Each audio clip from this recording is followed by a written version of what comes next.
నమస్కారం అమరావతి న్యూస్ కి స్వాగతం. ఈనాటి వార్తా విశేషాలు. కాకినాడ జిల్లా పిఠాపురం ఇందిరానగర్ లో పవన్ కళ్యాణ్ పర్యటనలో పారిశుద్ధ్య నిర్వహణ లోపం స్పష్టంగా కనిపించింది.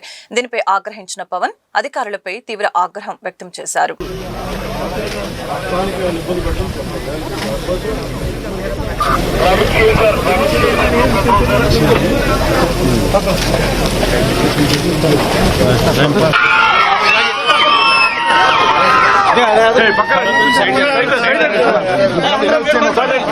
మీడియా కూడా పక్కన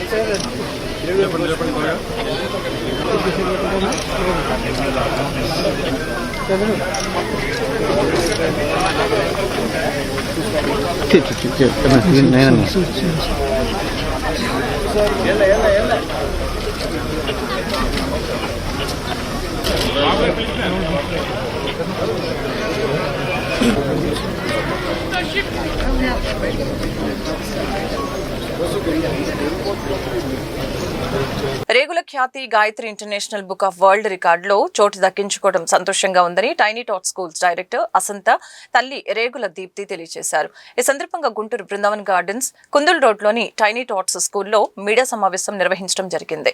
ఈ సందర్భంగా టైనీ టాట్స్ స్కూల్స్ 2వ తరగతి చదువుతున్న విద్యార్థిని రేగుల ఖ్యాతి గాయత్రిని ఘనంగా సన్మానించి విద్యార్థి తల్లికి 10,000 రూపాయల ఆర్థిక సహాయం అందజేశారు. అనంతరం వారు మీడియాతో మాట్లాడారు. హనుమాన్ చాలీసా, భగవద్గీత శ్లోకాలు చూడకుండా చెప్పటంలో ప్రతిభ కనబరిచినందుకు గాను విద్యార్థినికి ఈ రికార్డు లభించిందని చెప్పారు. తోటి విద్యార్థులు వివిధ రంగాలలో ప్రతిభను చూపించి మెమొంటోలు, ప్రశంసా పత్రాలు అందుకోవటం చూసి తను కూడా ఏదో ఒక రంగంలో నేను కూడా ప్రతిభను చూపాలనే పట్టుదలతో హనుమాన్ చాలీసా, భగవద్గీత శ్లోకాలు నేర్చుకుందని తెలిపారు. చిన్న వయసులో ఇలాంటి ఘనత సాధించడం ఆనందంగా, గర్వంగా ఉందని చెప్పారు.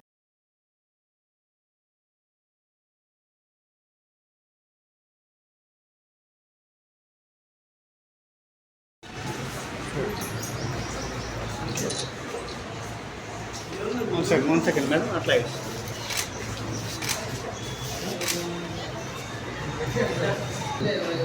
ఓకే కొంచెం వైడ్ వస్తుందా? సీఎం చంద్రబాబు తూర్పుగోదావరి జిల్లా మండపేట నియోజకవర్గంలోని రాయవరంలో మీ భూమి మీ హక్కు కార్యక్రమాన్ని ఆయన లాంఛనంగా ప్రారంభించారు. గత ప్రభుత్వ అస్తవ్యస్త వివాదాస్పద భూ వివాదాలపై ముఖ్యమంత్రి చంద్రబాబు తీవ్ర స్థాయిలో ధ్వజమెత్తారు. ప్రజల భూములను కాజేసేందుకే ప్రమాదకరమైన ల్యాండ్ టైటిలింగ్ యాక్టును తీసుకువచ్చారని, అందుకే తాను అధికారంలోకి వచ్చిన వెంటనే దానిని రద్దు చేస్తూ 2వ సంతకం పెట్టానని స్పష్టం చేశారు. ఇకపై భూ వివాదాలకు తావు లేకుండా పూర్తి పారదర్శకతతో రికార్డులను పక్కాగా నిర్వహిస్తామని హామీ ఇచ్చారు. తహసీల్దార్ కార్యాలయంలో కాదు, గ్రామ సభలు నిర్వహించి ప్రజల మధ్యనే పాస్ పుస్తకాలు పంపిణీ చేయాలని ఆదేశించారు. పద్ధతి ప్రకారం రీసర్వే చేయించి రికార్డులను ట్యాంపర్ చేయడం అసాధ్యమయ్యేలాగా బ్లాక్ చైన్ టెక్నాలజీని వినియోగిస్తున్నాం. పాస్బుక్ పై ఉండే క్యూఆర్ కోడ్ను స్కాన్ చేస్తే చాలు మీ భూమి వివరాలన్నీ క్షణాలు కనిపిస్తాయి అని వివరించారు. ఈ రాజముద్రతో కూడిన పాస్ పుస్తకాలను రైతులకు, భూ యజమానులకు సత్వరమే అందించేలాగా అధికారులు, ప్రజా ప్రతినిధులు ప్రత్యేక శ్రద్ధ తీసుకోవాలని ముఖ్యమంత్రి సూచించారు. సూపర్ 6 సంక్షేమ కార్యక్రమాలకు పెద్దపీట వేశాం. ఇంకో పక్కన స్పీడ్ ఆఫ్ డూయింగ్ బిజినెస్ అనే పేరు పెట్టి పెద్ద ఎత్తున పెట్టుబడులు ఆకర్షించాం. నేను మెగా డిఎస్సి పెడతా అన్నాను. ఎన్నో ఇబ్బందులు కలిగించారు. కోర్టులకు వెళ్లారు, సుప్రీం కోర్టు వరకు వెళ్లారు. అన్ని క్లియర్ చేసి సంవత్సరం లోపల ఏదైతే మెగా డిఎస్సి పెట్టి ఉద్యోగాలు ఇచ్చిన పార్టీ ఎన్డీఏ అని చెప్పి కూడా నేను మీకు తెలియజేస్తున్నా.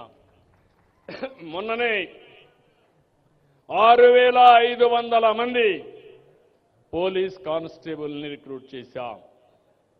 ఇప్పటి వరకు దగ్గర ప్రైవేటు వ్యవస్థలో ఒక 4-5 లక్షల మందికి ఉపాధి కల్పించాం. నిన్న మొన్న మీరు చూశారు, దేశంలో వచ్చిన పెట్టుబడుల్లో 25.3% మన రాష్ట్రానికి వచ్చాయంటే అది ఇక్కడుండే ఎన్డీఏ ప్రభుత్వం యొక్క సమర్థత అని మీ అందరికీ విజ్ఞప్తి చేస్తున్నా. నేను గాని మిత్రుడు పవన్ కళ్యాణ్ గారు గాని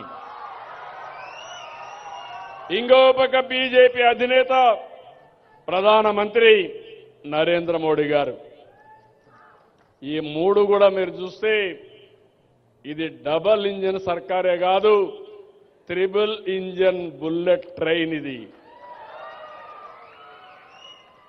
దూసుకెళ్తున్నాం, టెక్నాలజీ బుల్లెట్ ట్రైన్.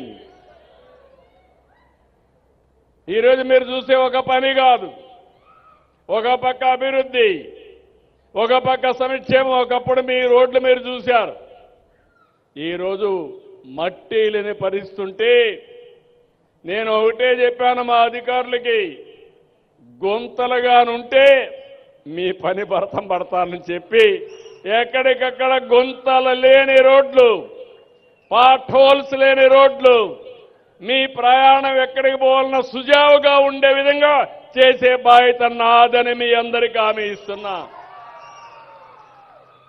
నిన్ననే రోడ్లు వేయడంలో పుట్టపర్తి జిల్లాలో గిన్నీస్ రికార్డ్. 2 రోజుల్లో 40 కిలోమీటర్ల రోడ్డు వేశారు, రాత్రి మగుళ్ళలో పనిచేశారు. నేషనల్ హైవేల మీద శ్రద్ధ పెట్టాం, స్టేట్ హైవేల మీద శ్రద్ధ పెట్టి రోడ్లన్నీ బాగా చేశాం. కడాన మీరు చూస్తే కరెంటు ఛార్జీలు పెంచేసి వెళ్ళాడు. అప్పుడు రెగ్యులేటరీ కమిషన్ కూడా వేశాడు, ట్రూ అప్ ఛార్జెస్ అని పెట్టాడు. నేను చెప్పా, ఇంకా పెంచే పని లేదు, సమర్థత సత్తా ఉండే ప్రభుత్వం.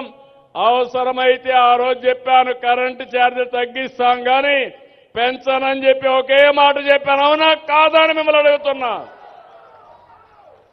4,500 కోట్ల రూపాయలు పెంచుతానంటే ఆయన పెంచిపోయిన దాన్ని నేను ఈరోజు పెంచడం లేదు. అది ఈ ప్రభుత్వం యొక్క కమిట్మెంట్ మీ మీద. భవిష్యత్తులో కరెంటు ఛార్జీలు పెంచను, మీరు బ్రహ్మాండంగా హాయిగా నిద్రపోవచ్చు. ఆ విషయం మీరు గుర్తుపెట్టుకోవాలి. ఎస్సీ ఎస్టీలకు బీసీలకు రాయితీ కింద నేను మీ అందరికి కూడా సోలార్ ఇస్తా, మీరే కరెంట్ ఉత్పత్తి చేసుకునే స్వేచ్ఛ మీకు ఇస్తా. ఇలాంటివన్నీ కూడా ఈరోజు జరుగుతున్నాయి. ఇంకో పక్కన మీ అందరికీ ఒకటే విజ్ఞప్తి చేస్తున్నా, ఇప్పుడు కొత్త కాన్సెప్ట్ తీసుకొచ్చాను. ఆంధ్రప్రదేశ్ రాష్ట్ర ప్రజలు ఇచ్చిన అధికారాన్ని ప్రజల సంక్షేమం కోసం, అభివృద్ధి కోసం ముఖ్యమంత్రి నారా చంద్రబాబు నాయుడు నిరంతరం కృషి చేస్తున్నారని ఎమ్మెల్యే మహమ్మద్ నజీర్ చెప్పారు. గుంటూరు తూర్పు నియోజకవర్గం 6వ డివిజన్ పరిధిలోని గాంధీ పార్క్ ఎదురుగా డ్రైనేజీ నిర్మాణం, సోమవారి వీధి సీసీ రోడ్డు నిర్మాణం కొరకు ఎమ్మెల్యే శంకుస్థాపన చేశారు. ఈ కార్యక్రమంలో నగర mayor Kovelamudi Ravindra, AP IDC chairman Jegala Prabhakar, స్థానిక కార్పొరేటర్ పోతురాజు సమత, డాక్టర్ రాజకుమారి మరియు ముఖ్య నాయకులు పాల్గొన్నారు. ఈ సందర్భంగా ఎమ్మెల్యే మీడియాతో మాట్లాడారు. గుంటూరు నగరంలోని ప్రజలకు కావాల్సిన మౌలిక వసతులు, సీసీ రోడ్లు, డ్రైనేజీల నిర్మాణం చేస్తున్నామని తెలిపారు. రాష్ట్రంలోని ప్రతి ఒక్క మహిళ ఆర్థికంగా ఎదగాలని ఆలోచనతో వారి స్వశక్తితో తయారు చేసిన వస్తువులను గుంటూరులో ఎగ్జిబిషన్ ఏర్పాటు చేసి ప్రదర్శించడం జరిగిందని తెలిపారు. మహిళలు ఆర్థికంగా బలపడే విధంగా కూటమి ప్రభుత్వం అండగా నిలుస్తుందని తెలిపారు. ఇలాంటి కార్యక్రమానికి నాంది పలికిన ముఖ్యమంత్రి చంద్రబాబు నాయుడుకి, ఉప ముఖ్యమంత్రి పవన్ కళ్యాణ్కి, మంత్రులకు పేరు పేరున ధన్యవాదాలు తెలుపుతున్నారని అన్నారు.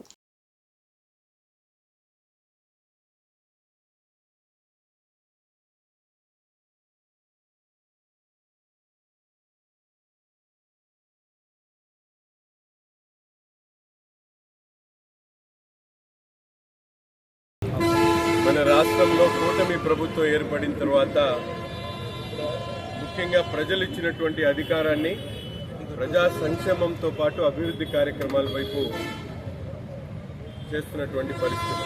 ముఖ్యంగా గుంటూరు నగరంలో ప్రతి ఒక్క వార్డులో కూడా అనేక రోడ్లు, ట్రైన్లు శంకుస్థాపన కార్యక్రమాలు జరుగుతూ ఉన్నాయి.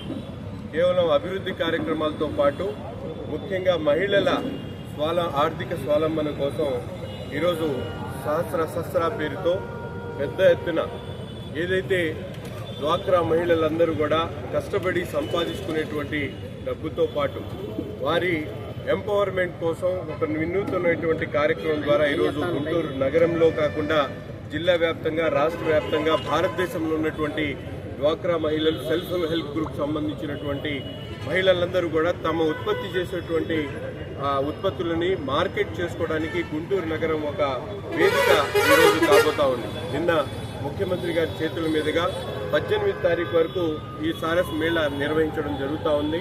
రాష్ట్ర వ్యాప్తంగా ఉన్నటువంటి మహిళలు, ఇది కేవలం ఒక సెల్ఫ్ హెల్ప్ గ్రూప్ సంబంధించినటువంటి మహిళలకే కాకుండా ఇంట్లో ఉన్నటువంటి ఆర్థికంగా స్తోమత కలిగినటువంటి మహిళలు కూడా తప్పకుండా ఈ మేళాను సందర్శించాల్సినటువంటి అవసరం ఉంది. ఎందుకంటే ఈరోజు మహిళలు సమాజంలో సగభాగం ఉన్నటువంటి మహిళలు ఏదైతే వ్యాపారాలకు సంబంధించి చిన్న చితక వ్యాపారాలు చేసుకునేటువంటి మహిళల్ని ప్రోత్సహించేటువంటి విధంగా ఈరోజు ఆర్థికంగా స్థితిమంతులైనటువంటి మహిళలు కూడా ఈ కార్యక్రమంలో భాగస్వాములై తమ ఇంటి చుట్టుపక్కల ఉన్నటువంటి మహిళల్ని ఆర్థికంగా నిలదొక్కుకోవడానికి ఇటువంటి సారస్ మేళా ద్వారా మీకు వాళ్ళందరూ కూడా అవగాహన కల్పించేటువంటి కార్యక్రమానికి నాంది పలకాలని చెప్పి తెలియజేస్తూ ప్రతి ఒక్కరు కూడా ఈ మేళాను సందర్శించి అక్కడ ఉత్పత్తి అయ్యేటువంటి ప్రధానమైనటువంటి ఏదైతే ఉత్పత్తులు ఉన్నాయో వాటిని ఏ విధంగా ఈరోజు ప్రపంచవ్యాప్తంగా వాటిని తీసుకొని వెళ్ళగలుగుతాం, మార్కెట్ చేయగలుగుతాం అనేటువంటి విషయాల మీద దృష్టి పెట్టాలని తెలియజేస్తూ ముఖ్యంగా ఇటువంటి చక్కటి కార్యక్రమానికి నాంది పలికినటువంటి ముఖ్యమంత్రి గారికి, కేంద్ర మంత్రి గారికి, అలాగే ప్రతి ఒక్కరికి కూడా హృదయపూర్వకమైనటువంటి ధన్యవాదాలు చెప్తాం. ఉనికిని కాపాడుకునేందుకే కూటమి ప్రభుత్వంపై జగన్ అసత్య ఆరోపణలు చేస్తున్నారని మంత్రి ఆనం రామనారాయణ రెడ్డి ఆగ్రహం వ్యక్తం చేశారు. రాష్ట్రంలో ప్రతిపక్ష హోదా కూడా రానటువంటి వైఎస్ఆర్ కాంగ్రెస్ పార్టీ నాయకుడు 11 స్థానాలకు ప్రజలు పరిమితం చేస్తే అది ప్రజల తప్పు, నాది కాదు అని చెప్పి సభ్య సమాజం తిరస్కరించబడ్డటువంటి వ్యక్తి నిన్న ఆయన హావభావాలు మీడియా సమావేశంలో చూస్తూ ఉంటే ఒకంత నాకు కూడా ఆశ్చర్యం వేసింది. ఇతను నోట్లో వేలు పెడితే కొరకలేడా అన్నంత మృదువుగా మాట్లాడుతున్నాడు పాపం.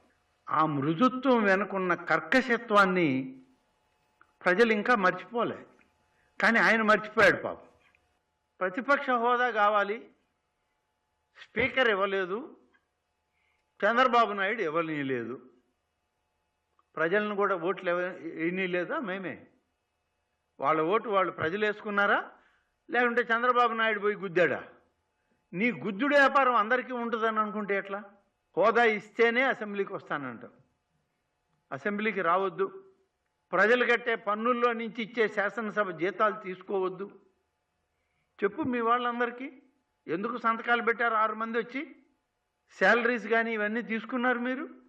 మీకంత ప్రజాస్వామ్యం మీద నమ్మకమే ఉంటే, ప్రజలు తప్పు చేశారని నువ్వు భావిస్తే 11 మంది నీతోటి రాజీనామా చేయండి. మీరు రాజీనామా చేయమని చెప్పి మీ వాళ్ళని మళ్ళీ ఎన్నికలు పెట్టుకుందాం, అందులో నువ్వు కూడా రావేమో. ఈ వార్తలు ఇంతటితో సమాప్తం. మరొక బులెటిన్లో మళ్ళీ కలుద్దాం. నమస్కారం.